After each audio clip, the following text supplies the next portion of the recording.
हीरे कामिल episode 8 part 2। देगा। सालार ने मदाखलत की। तो फिर ठीक है, हम लोग ही चलते हैं, दानिश ने कहा। सैंड्रा को भी इनवाइट कर लेते हैं। सालार ने अपनी गर्लफ्रेंड का नाम लिया। इस वीकेंड पर सब वहां गए। 3-4 घंटों तक उन्होंने वहां खूब एंजॉय किया। अगले रोज सालार सुबह देर से उठा।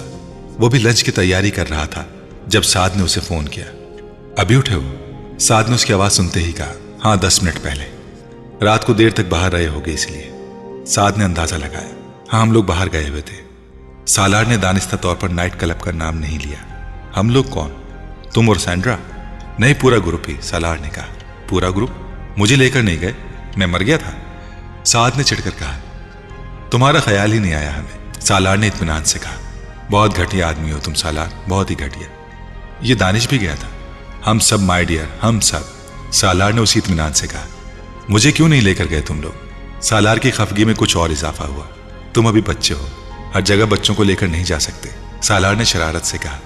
मैं अभी आकर तुम्हारी टांगें तोड़ता हूं, फिर तुम्हें अंदाजा होगा कि ये बच्चा बड़ा हो गया है। मजाक नहीं कर रहा यार, हमने तुम्हें साथ ले जाने को इसलिए नहीं कहा क्योंकि तुम जाते ही नहीं। इस बार सालार वाकई संजीदा हुआ। क्यों तुम लोग दोजख में जा रहे थे कि मैं वहां ना जाता? साथ के गुस्से में कोई कमी नहीं आई। कम से कम तुम उसे दोजख ही कहते हो। हम लोग नाइट क्लब गए हुए थे और तुमको वहां नहीं जाना था। क्यों, मुझे वहां क्यों नहीं जाना था? साथ के जवाब ने सालार को कुछ हैरान किया। तुम साथ चलते? ऑफ कोर्स, मगर तुम्हें वहां जाकर क्या करना था? ना तुम ड्रिंक करते, ना डांस करते, फिर वहां जाकर तुम क्या करते? हमें नसीहतें करते? ऐसी बात नहीं है। ठीक है, ड्रिंक और डांस ना करता, मगर आउटिंग तो हो जाती है। मैं एंजॉय करता, साद ने कहा। मगर ऐसी जगहों पर जाना इस्लाम में जायज नहीं है, सालार ने चुपते हुए लहजे में कहा। साद चंद लम्हे कुछ कह ना सका। मैं वहां कोई गलत काम करने तो नहीं जा रहा था, तुमसे कह रहा हूं सिर्फ आउटिंग के घर से जाता। चंद लम्हों बाद उसने कदर संभलते हुए कहा, ओके, अगली बार हमारा प्रोग्राम बनेगा तो तुम्हें भी साथ ले लेंगे। बल्कि मुझे पहले पता होता तो कल रात भी तुम्हें साथ ले लेता।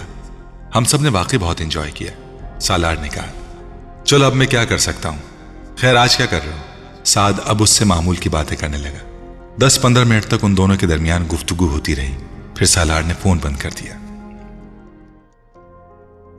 तुम इस वीकेंड पर क्या कर रहे हो? उस दिन साद ने सालार से पूछा। वो यूनिवर्सिटी के कैफेटेरिया में मौजूद थे। मैं इस वीकेंड पर न्यूयॉर्क जा रहा हूं सैंड्रा के साथ, सालार ने अपना प्रोग्राम बताया। क्यों? साद ने पूछा। उसके भाई की शादी है, मुझे इनवाइट किया है उसने। कब वापस आओगे? इतवार की रात। तुम ऐसा करो कि अपने अपार्टमेंट की चाबियां मुझे दे जाओ। मैं 2 दिन तुम्हारे अपार्टमेंट पर गुजारूंगा। कुछ असाइनमेंट्स हैं जो मुझे तैयार करने हैं, और इस वीकेंड पर वो चारों ही घर होंगे। वहां बड़ा रश होगा, मैं तुम्हारे अपार्टमेंट में इत्मीनान से पढ़ लूंगा, साद ने कहा। ओके, तुम मेरे अपार्टमेंट में रह लेना, सालार ने कंधे उचकाते हुए कहा। उसे सैंड्रा के साथ जुमे की रात को निकलना था। सालार का बैग उसकी गाड़ी की डिग्गी में था। यह एक इत्तफाक ही था कि सैंड्रा को एन आखिरी वक्त में चंद काम निपटाने पड़ गए, और वो जो सरे शाम निकलने का इरादा किए बैठे थे, उनका प्रोग्राम हफ्ते की सुबह तक मुलतवी हो गया। सैंड्रा पेइंग गेस्ट के तौर पर कहीं रहती थी और वो उसके पास रात नहीं गुजार सकता था। उसे अपने अपार्टमेंट वापस आना पड़ा। रात को तकरीबन 11 बजे सैंड्रा को उसकी रिहाइश का ड्रॉप करने के बाद अपार्टमेंट चला आया। उसने साद को एक चाबी दी थी, दूसरी उसके पास ही थी। वो जानता था कि साद उस वक्त बैठा पढ़ रहा होगा, मगर उसने उसे डिस्टर्ब करना जरूरी नहीं समझा। वो अपार्टमेंट का बैरूनी दरवाजा खोलकर अंदर दाखिल हो गया। लिविंग रूम की लाइट ऑन थी। अंदर दाखिल होते ही उसे कुछ अजीब सा एहसास हुआ था। वो अपने बेडरूम में जाना चाहता था, मगर बेडरूम के दरवाजे पर ही रुक गया। बेडरूम का दरवाजा बंद था, मगर उसके बावजूद अंदर से उभरने वाले क़हक़हे और बातों की आवाजें सुन सकता था। साद के साथ अंदर कोई औरत थी। वो जामिद हो गया। उसके ग्रुप में सिर्फ साद था जिसके बारे में उसका ख्याल था कि किसी लड़की के साथ उसके ताल्लुकात नहीं थे। वो जितना मजहबी आदमी था, उससे ये तवक्को नहीं की जा सकती थी। वो अंदर दाखिल नहीं हुआ, कदरे बेयकीनी से वापस मुड़ गया, और तब उसकी नजर लिविंग रूम के टेबल पर रखी बोतल और गिलास पर पड़ी। वहां से किचन काउंटर जहां खाने के बर्तन अभी तक पड़े थे, वो मजीद वहां रुके बगैर उसी तरह खामोशी से वहां से निकल आया। उसके लिए यह बात नाकाबिले यकीन थी कि साद वहां किसी लड़की के साथ रहने आया था। बिल्कुल नाकाबिले यकीन। जो शख्स हराम गोश्त ना खाता हो, शराब ना पीता हो, 5 वक्त की नमाज पढ़ता हो, हर वक्त इस्लाम की बात करता रहता हो, दूसरों को इस्लाम की तबलीग करता हो, वो किसी लड़की के साथ अपार्टमेंट के दरवाजे को बाहर से बंद किए इसी तरह शौक के आलम में था। बोतल और गिलास जाहिर कर रहे थे कि उसने भी पी हुई है और शायद खाना वगैरह भी खाया होगा। उसी फ्रीजर और किचन में जहां का वो पानी पीने तक के लिए तैयार नहीं होता था। उसे हंसी आ रही थी। वो अपने आप को जितना अच्छा और सच्चा मुसलमान जाहिर करने या बनने की कोशिश करता दिखाई देता है, वो उतना ही बड़ा फ्रॉड होता है। एक ये शख्स है जो यूं जाहिर करता है जैसे पूरे अमेरिका में एक ही मुसलमान है, और एक लड़की इमामा थी जो टेंट जितनी बड़ी चादर ओढ़ती थी, और किरदार उसका यह था कि एक लड़के के लिए घर से भाग गई, और बनते फिरते हैं सच्चे मुसलमान। नीचे अपनी गाड़ी में आकर बैठते हुए उसने कुछ तनफ्फुर से सोचा, मुनाफकत और झूठ की हद इन पर खत्म हो जाती है। वो गाड़ी पार्किंग से निकालते हुए बड़बड़ा रहा था। उस वक्त वो सैंड्रा के पास नहीं जा सकता था। उसने दानिश के पास वापस जाने का फैसला किया। वो उसे देखकर हैरान हुआ। सालार ने बहाना बना दिया कि वो बोर हो रहा था, इसलिए उसने दानिश के पास आने और वहां रात गुजारने का फैसला किया। दानिश मुतमईन हो गया। इतवार की रात को जब वो वापस न्यू हेवन अपने अपार्टमेंट आया तो साद नहीं था। उसके फ्लैट में कहीं भी ऐसे आसार नहीं थे जिससे ये पता चलता कि वहां कोई औरत आई थी। वाइन की वो बोतल भी उसे कहीं नहीं मिली। वो ज़ेरे लब मुस्कुराता हुआ पूरे अपार्टमेंट का तफसीली जायजा लेता रहा। वहां मौजूद हर चीज वैसे ही थी जैसी वो छोड़कर गया था। सालार ने अपना सामान रखने के बाद साद को फोन किया। कुछ देर रस्मी बातें करते रहने के बाद वो मौजू पर आ गया। फिर अच्छी रही तुम्हारी स्टडीज? असाइनमेंट बन गए? हाँ यार, मैं तो 2 दिन अच्छा खासा पढ़ता रहा। असाइनमेंट तकरीबन कंप्लीट कर लिए। तुम बताओ तुम्हारा ट्रिप कैसा रहा? साद ने जवाबन पूछा। बहुत अच्छा। कितनी देर में पहुंच गए थे वहां? रात को सफर करते हुए कोई प्रॉब्लम तो नहीं हुई? साद ने सरसरी से लहजे में पूछा। नहीं, रात को सफर नहीं किया। क्या मतलब? मतलब ये कि फ्राइडे की रात को नहीं, सैटरडे की सुबह गए थे हम लोग वहां। सालार ने बताया। तुम फिर सैंड्रा की तरफ रहे थे? नहीं, दानिश के पास। क्यों, यहां आ जाते अपने अपार्टमेंट पर? आया था, सालार ने बड़े इत्मीनान से कहा। दूसरी तरफ खामोशी छा गई। सालार दिल ही दिल में हंसा। साद के पैरों के नीचे से यकीनन उस वक्त जमीन निकल गई थी। आए थे? कब? इस बार वो बेख्तियार अकलाया। 11 बजे के करीब। तुम उस वक्त किसी लड़की के साथ मसरूफ थे। मैंने तुम लोगों को डिस्टर्ब करना मुनासिब नहीं समझा, इसलिए वहां से वापस आ गया। वो अंदाजा कर सकता था कि साद पर उस वक्त सख्त तारी हो चुका होगा। उसके वहमो गुमान में भी नहीं आ सकता था कि सालार इस तरह का भांडा फोड़ देगा। वैसे तुमने कभी अपनी गर्लफ्रेंड से नहीं मिलवाया? उसने मजीद कहा। साद को सांस लेने में जितनी दिक्कत हो रही होगी वो अंदाजा कर सकता था। बस वैसे ही मिलवा दूंगा, उसने दूसरी तरफ से बेहद मध्यम और माजत खाना अंदाज में कहा। मगर तुम किसी और से इसका जिक्र मत करना, उसने एक ही सांस में कहा। मैं क्यों जिक्र करूंगा? तुम्हें घबराने की जरूरत नहीं है। सालार उसकी कैफियत समझ सकता था। उसे उस वक्त साद पर कुछ तरस आ रहा था। उस रात साद ने चंद मिनटों बाद ही फोन रख दिया। सालार को उसकी शर्मिंदगी का अच्छी तरह अंदाजा था। इस वाक़े के बाद सालार का ख्याल था कि साद दोबारा कभी उसके सामने अपनी मजहबी अकीदत और वाबस्तगी का जिक्र नहीं करेगा। मगर उसे यह देखकर हैरत हुई कि साद में कोई तब्दीली नहीं आई थी। वो अब भी उसी शदोमत से मजहब पर बात करता, नमाज पढ़ने की हिदायत करता, सदका खैरात देने के लिए कहता, अल्लाह से मोहब्बत के बारे में घंटों बोलने के लिए तैयार रहता, और मजहब के बारे में बात कर रहा होता तो किसी आयत या हदीस का हवाला देते हुए आंखों में आंसू भी आ जाते। उसके ग्रुप के लोगों के साथ और बहुत से लोग साद से बहुत मुतासिर थे, उसके किरदार से बहुत मरूब और अल्लाह से उसकी मोहब्बत पर रश का शिकार। एक मिसाली मुस्लिम जवानी की मसरूफ जिंदगी में भी इसमें कोई शक नहीं था कि साद बात करना जानता था। उसका अंदाज़ बयां बेहद मुतासिर कुन था, और उसके शनासा लोगों में सिर्फ सालार था जिस पर उसकी नसीहत कोई असर नहीं करती थी, जो उससे जरा बराबर ही मुतासिर नहीं था और न ही किसी रश का शिकार। जिसे साद की दाढ़ी उसके दीन के लिए इस्तकामत का यकीन दिलाने में कामयाब हुई थी, और ना ही दूसरों के लिए उसका अदब एहतराम, उसका नर्म अंदाज़े गुफ्तगू। इमामा से मजहबी लोगों के लिए उसकी नापसंदीदगी का आगाज हुआ था। जलाल ने उसे आगे बढ़ाया था और साद ने उसे इंतहा पर पहुंचा दिया था। उसका ख्याल था कि मजहबी लोगों से बढ़कर मुनाफिक कोई दूसरा नहीं होता।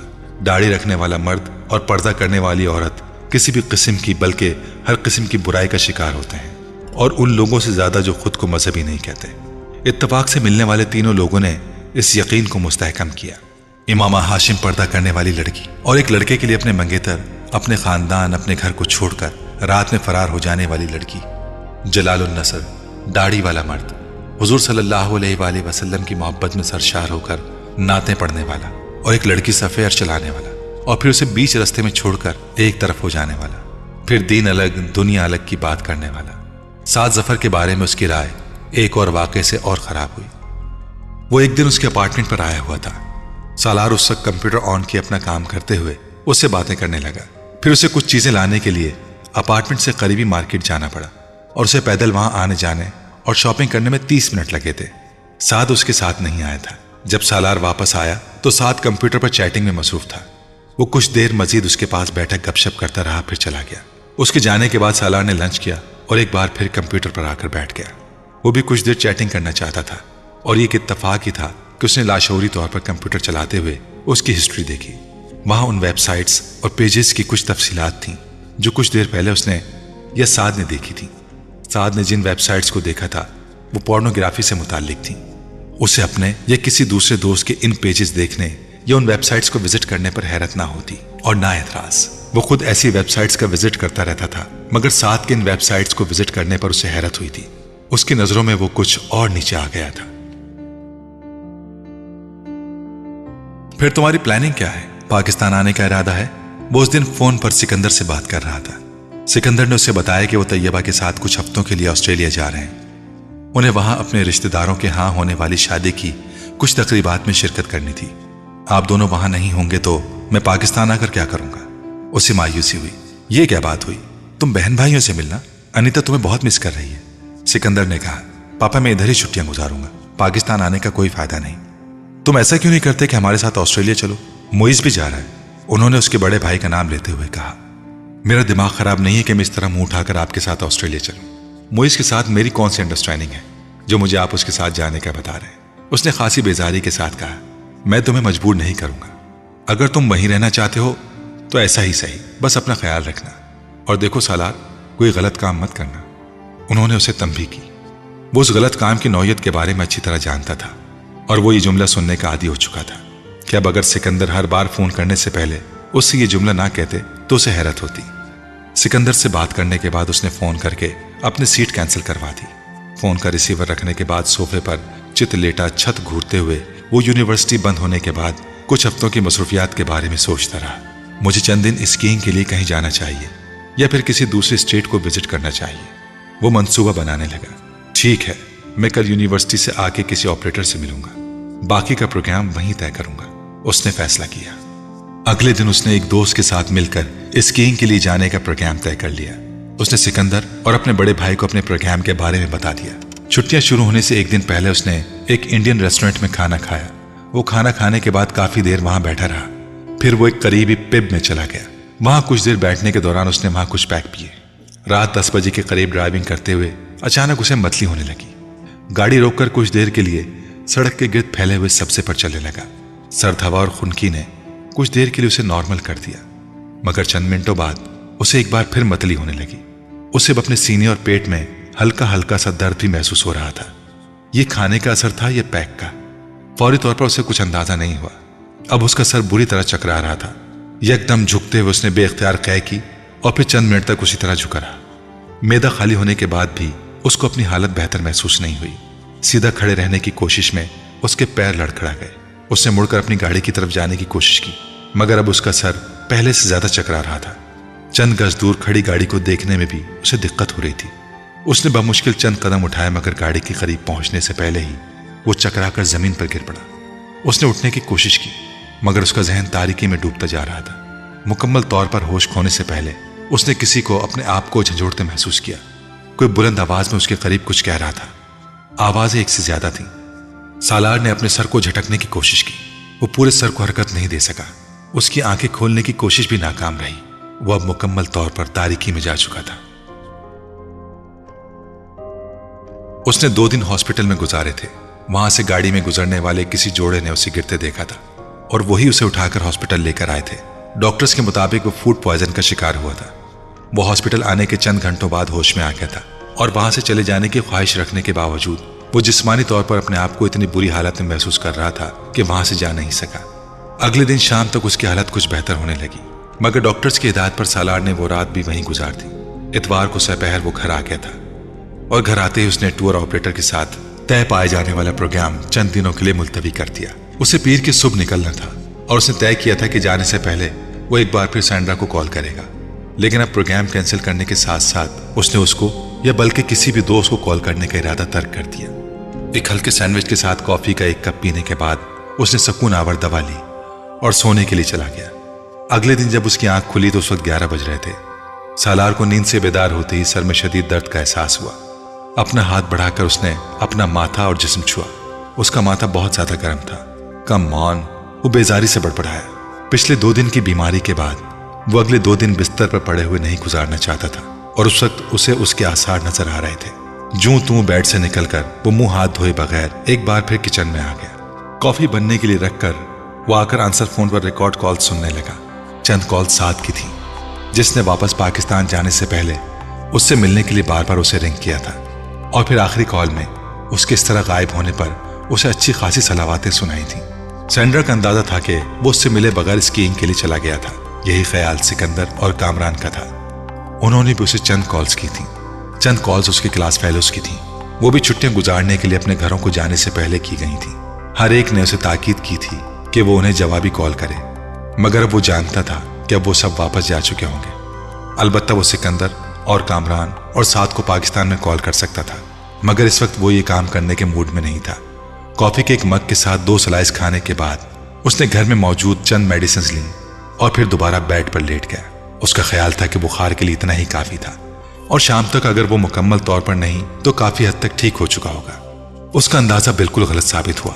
शाम के वक्त मेडिसिन के जेर असर आने वाली नींद से बेदार हुआ तो उसका जिस्म बुरी तरह बुखार में फूंक रहा था। उसकी जबान और होंठ खुश्क थे। उसने अपना हलक कांटों से फिरा हुआ महसूस हो रहा था। पूरे जिस्म के साथ साथ उसका सर भी शदीद दर्द की गिरफ्त में था और शायद उसकी इस तरह बेदार होने की वजह ये शदीद बुखार और तकलीफ ही थी। इस बार वो औंधे मुंह बेड पर लेटे हुए उसने अपने दोनों हाथ तकिए पर माथे के नीचे रखते हुए हाथों के अंगूठों के कनपट्टियों को मसलते हुए सर में उठने वाली दर्दों की टीसों को कम करने की कोशिश की, मगर वो बुरी तरह नाकाम रहा। चेहरा तकिए में छुपाए वो बेहिस हरकत पड़ा रहा। तकलीफ बर्दाश्त करने की कोशिश की। वो कब दोबारा नींद के आगोश में चला गया उसे अंदाजा नहीं हुआ। फिर जब उसकी आंख खुली तो उस वक्त कमरे में मुकम्मल अंधेरा था। रात हो चुकी थी और सिर्फ कमरा ही नहीं पूरा घर तारीक था। वो पहले से ज्यादा तकलीफ में था। चंद मिनटों तक बेड से उठने की नाकाम कोशिश करने के बाद वो दोबारा लेट गया। एक बार फिर उसने अपने जहन को तारीकी में डूबते महसूस किया, मगर इस बार ये नींद नहीं थी। वो गुनूदगी में किसी दरमियानी कैफियत में गुजर रहा था। वो अब खुद को कराहते हुए सुन रहा था, मगर अपनी आवाज का गला नहीं घोंट पा रहा था। सेंट्रल हीटिंग होने के बावजूद उसे बेतहाशा सर्दी महसूस हो रही थी। उसका जिस्म बुरी तरह कांप रहा था और कंबल उसकी कपकपाहट को खत्म करने में नाकाम था। वो जिस्मानी तौर पर खुद को उठकर कुछ भी पहनने या ओढ़ने के काबिल नहीं था। उसे अपने सीने और पेट में एक बार फिर दर्द महसूस होने लगा। उसकी कर्राहों में अब शिद्दत आती जा रही थी। एक बार फिर मतली महसूस करने पर उसने उठने और तेजी से वॉशरूम तक जाने की कोशिश की, मगर वो अपनी कोशिश में कामयाब नहीं हुआ था। चंद लम्हों के लिए वो बेड पर उठने के लिए बैठने में कामयाब हुआ। इससे पहले कि वो बेड पर उतरने की कोशिश करता उसे एक जोर की उबकाई आई। पिछले 24 घंटों में अंदर रह जाने वाली थोड़ी बहुत खुराक भी बाहर आ गई थी। वो गशी के आलम में अपने कपड़ों और कंबल से बेनियाज नहीं था। वो मुकम्मल तौर पर गंदगी से लिथड़े हुए बेबस था। उसे अपना पूरा वजूद मफलूज महसूस हो रहा था। बेजान सी हालत में वो उसी तरह दोबारा बिस्तर पर लेट गया। उसे अपना दिल डूबता महसूस हो रहा था। वो इर्द गिर्द के माहौल से मुकम्मल तौर बेनियाज हो चुका था। गशी की कैफियत में कराहों के साथ उसके मुंह से जो कुछ आ रहा था वो बोलता जा रहा था। गशी का ये सिलसिला कितने घंटे जारी रहा था उसे याद नहीं। हाँ, अलबत्ता उसे ये जरूर याद था कि उसकी कैफियत के दौरान उसे एक बार यूं महसूस हुआ जैसे वो मर रहा है। उसी वक्त जिंदगी में पहली बार मौत से अजीब सा खौफ महसूस हुआ। वो किसी न किसी तरह फोन तक पहुंचना चाहता था। वो किसी को बुलाना चाहता था, मगर वो बिस्तर से नीचे नहीं उतर सका। शायद बुखार ने उसे मुकम्मल तौर पर मफलूज करके रख दिया था। और फिर बिलाखिर वो खुद इस कैफियत से बाहर आ गया था। उस वक्त रात का पिछला पहर था जब वो उस गनूदगी से बाहर निकला था। आंखें खोलने पर उसने कमरे में वही तारीकी देखी थी, मगर उसका जिस्म अब पहले की तरह गर्म नहीं था। कपकपी मुकम्मल तौर पर खत्म हो चुकी थी। उसके सर और जिस्म में होने वाला दर्द भी बहुत हल्का हो चुका था। कमरे की छत को कुछ देर घूरने के बाद उसने लेटे लेटे अंधेरे में साइड लैंप को ढूंढ कर ऑन कर दिया। रोशनी ने कुछ देर के लिए उसकी आंखों को चुंधिया कर बंद हो जाने पर मजबूर कर दिया। उसने अपना हाथ बढ़ाकर आंखों के बंद पपोटों को छुआ। वो सूजे हुए थे, आंखों में चुभन हो रही थी। सूजे हुए तमाम पपोटों को बमुश्किल खुले रखते हुए वो अब इर्द गिर्द की चीजों पर गौर करता रहा था और अपने साथ होने वाले तमाम वाकयात को याद करने की कोशिश कर रहा था। हल्के हल्के झमाकों के साथ अब उसे सब कुछ याद आता जा रहा था। उसे बेख्तियार अपने आप से घिन आई। बेड पर बैठे बैठे उसने अपने शर्ट के बटन खोलकर उसे उतार कर फेंक दिया। फिर लड़खड़ाते हुए बेड से उतर गया और कंबल और बेडशीट भी खींचकर उसने बेड से उतार कर फर्श पर डाल दिए। उन्हीं लड़खड़ाते कदमों के साथ वो सोचे समझे बगैर बाथरूम में घुस गया। बाथरूम में मौजूद बड़े आईने के सामने अपने चेहरे पर नजर पड़ते ही उसे जैसे शौक सा लगा था। उसकी आंखें अंदर धसी हुई थीं। उनके गिर्द पड़ने वाले हल्के बहुत नुमाया थे और चेहरा बिल्कुल सर्द था। उसके होंठों पर पपड़ियां जमी हुई थीं। उसे उस वक्त देखने वाला यही सोचता कि वो किसी लंबी बीमारी से उठा है। 24 घंटों में इतनी शेप बढ़ गई है। उसने हैरानी के आलम में अपने गालों को छूते हुए कहा, इतनी बुरी शक्ल तो मेरी फूड पॉइजनिंग के बाद हॉस्पिटल में रहकर भी नहीं हुई थी जितनी एक दिन के इस बुखार ने करती है। वो बेयकीनी के आलम में अपने हलकों को देखते हुए बड़बड़ाया। टब में पानी भरकर उसमें लेट गया। उसे हैरानी हो रही थी कि बुखार की हालत में भी उसने फौरी तौर पर उसी वक्त अपने कपड़े क्यों नहीं बदल लिए।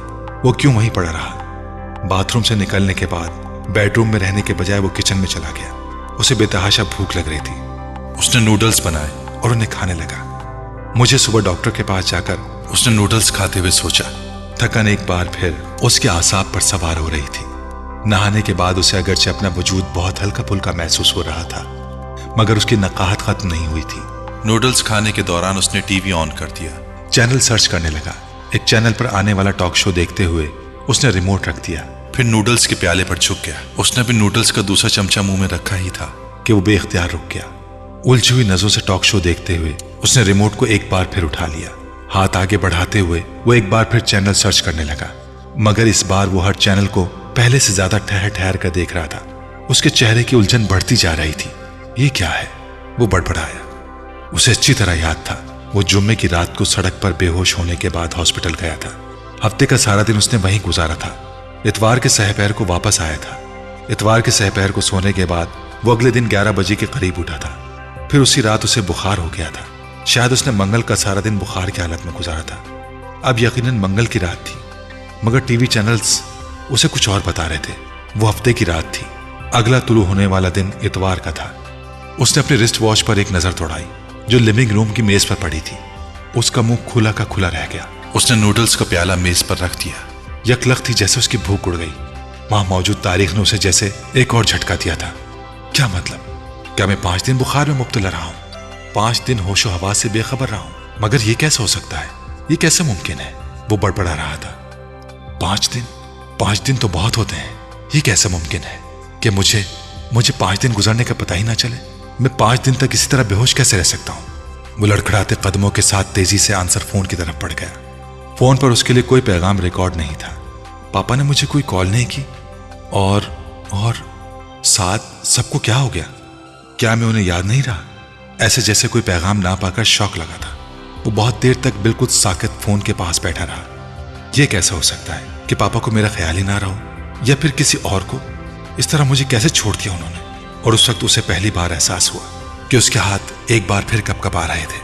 वो नकाहती कमजोरी नहीं थी, फिर वो क्या था जो उसे कांपने पर मजबूर कर रहा था? वो उठकर वापस सोफे की तरफ चला आया। नूडल्स के प्याले को हाथ में लेकर वो एक बार फिर उन्हें खाने लगा। इस बार नूडल्स में चंद मिनट पहले का जायका भी खत्म हो चुका था। उसे लगा वो बेजायका रबड़ के चंद नरम टुकड़ों को चबा रहा है। चंद चमचे लेने के बाद उसने प्याला दोबारा टेबल पर रख दिया। वो उसे खा नहीं पा रहा था।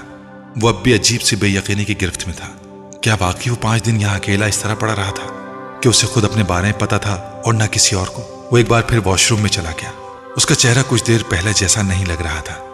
नहाने से वो कुछ बेहतर हो गया था, मगर उसकी शेप और आंखों के गिर्द पड़े हुए हल्के अब भी उसी तरह मौजूद थे। आईने के सामने खड़े होकर वो कुछ देर अपनी आंखों के गिर्द पड़े हुए हल्कों को छूता रहा, जैसे उसे यकीन ना रहा हो कि वो वाकई वहां मौजूद थे या फिर उसका वहम है। उसे यकदम अपने चेहरे पर मौजूद बालों से वहशत होने लगी थी।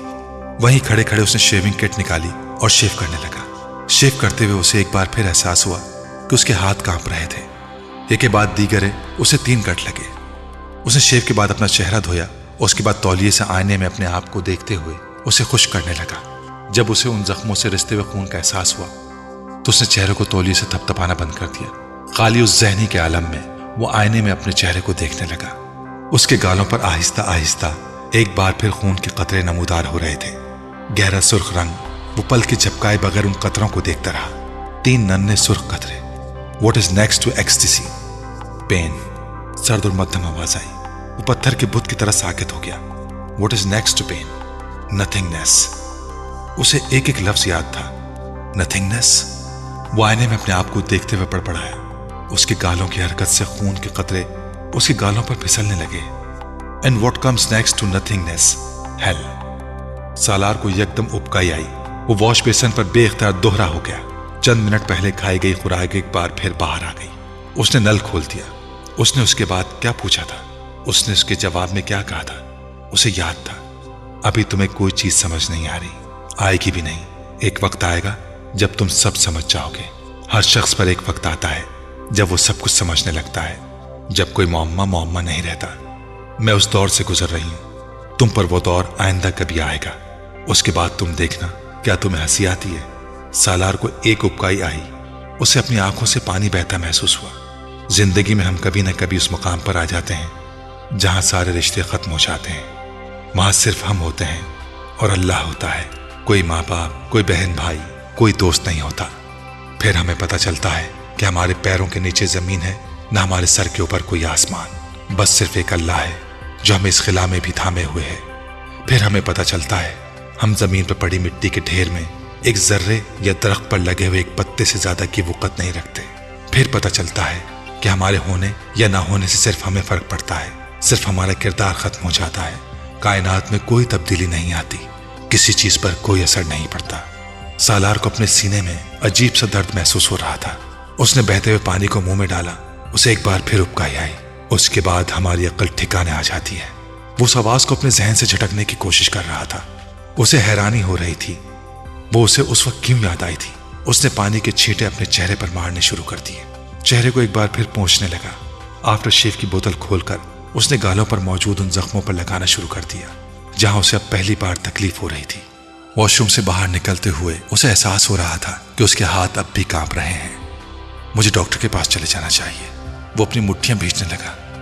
मुझे मदद की जरूरत है, अपना चेकअप करवाना है। वो नहीं जानता था उसे एकदम वहां वहशत क्यों होने लगी थी। उसे अपना सांस वहां बंद होना महसूस हो रहा था, यूं जैसे कोई उसकी गर्दन पर पांव रखे आहिस्ता आहिस्ता दबाव डाल रहा था। क्या यह मुमकिन है कि सब लोग मुझे इस तरह भूल जाएंगे? इस तरह उसने अपने वार्डरोब से नए कपड़े निकालकर एक बार फिर कुछ देर पहले का पहनावा लिबास बदलना शुरू कर दिया। वो जल्द से जल्द डॉक्टर के पास जाना चाहता था। उसे अपने अपार्टमेंट से एकदम खौफ महसूस होने लगा था। उस रात घर आकर वो तकरीबन सारी रात जागता रहा। एक अजीब सी कैफियत ने उसे अपनी गिरफ्त में लिया हुआ था। उसका जहन ये तस्लीम नहीं कर रहा था कि उसे उस तरह भुला दिया गया है। वो माँ बाप की जरूरत है, ज्यादा तवज्जो हमेशा हासिल करता रहा था। कुछ उसकी हरकतों की वजह से भी सिकंदर उस्मान और तैयबा को उसके मामले में बहुत ज्यादा मोहतात होना पड़ा था। वो हमेशा ही उसके बारे में फिक्रमंद रहते थे, मगर अब यकदम चंद दिनों के लिए वो जैसे सबकी जिंदगियों से निकल गया था। दोस्तों की, बहन भाइयों की, माँ बाप की।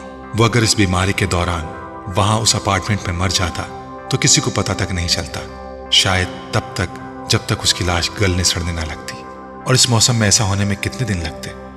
वो उस रात एक एक घंटे के बाद अपने आंसर फोन को चेक करता रहा। अगला पूरा हफ्ता उसने इसी बेयकीनी के आलम में अपने अपार्टमेंट में गुजारा। पूरे हफ्ते के दौरान उसे कहीं से कोई कॉल नहीं मिली। क्या ये सब लोग मुझे भूल गए हैं? वो वहशतज़दा हो गया। एक हफ्ते तक बेवकूफों की तरह किसी की कॉल का इंतजार करते रहने के बाद उसने खुद सबसे राब्ता करने की कोशिश की। वो उन्हें फोन पर बताना चाहता था कि उसके साथ क्या हुआ था, वो किस कैफियत से गुजरा था। वो उनके साथ शिकवा करना चाहता था, मगर हर एक से राब्ता करने पर उसे पहली बार यूं महसूस हुआ जैसे किसी को उसमें कोई दिलचस्पी नहीं है। हर एक के पास अपनी मसरूफियात की तफसीलात थी। सिकंदर और तैयबा उसे ऑस्ट्रेलिया में अपनी सरगर्मियों से आगाह करते रहे। वो वहां क्या कर रहे थे, कितना एंजॉय कर रहे थे। वो कुछ गायब दिमागी के आलम में उनकी बातें सुनता रहा। तुम एंजॉय कर रहे हो अपनी छुट्टियां? बहुत लंबी चौड़ी बात के बाद तैयबा ने बिलाखिर उससे पूछा। हाँ मैं? हाँ बहुत। वो सिर्फ 3 लफ्ज बोल सका। वो वाकई नहीं जानता था कि उसे तैयबा से क्या कहना चाहिए, क्या बताना चाहिए। बारी बारी सबसे बात करते हुए वो पहली बार इस किस्म की सूरत हाल और इस कैफियत से दो चार हुआ था। उनमें से हर एक को बुनियादी तौर पर सिर्फ अपनी जिंदगी से दिलचस्पी थी। शायद वो अपने साथ होने वाले वाकयात बताता तो वो उसके लिए तशवीश का इजहार करते, परेशान हो जाते, मगर वो सब बाद में होता। उसके बताने के बाद उससे पहले उनकी जिंदगी के दायरे में उसकी जिंदगी कहाँ आती थी? किसको दिलचस्पी थी ये सुनने में कि उसके चंद दिन किस तरह गायब हो गए? और शायद तभी उसने पहली बार सोचा, अगर मेरी जिंदगी खत्म भी हो गई तो किसी दूसरे को इससे क्या फर्क पड़ेगा? दुनिया में क्या तब्दीली आएगी? मेरा खानदान क्या महसूस करेगा? कुछ भी नहीं। चंद दिनों के दुख के अलावा और कुछ भी नहीं। और दुनिया में तो शायद चंद लम्हों के लिए भी कोई तब्दीली ना आए। सालार सिकंदर अगर गायब हो जाए तो वाकई किसी दूसरे को इससे क्या फर्क पड़ेगा?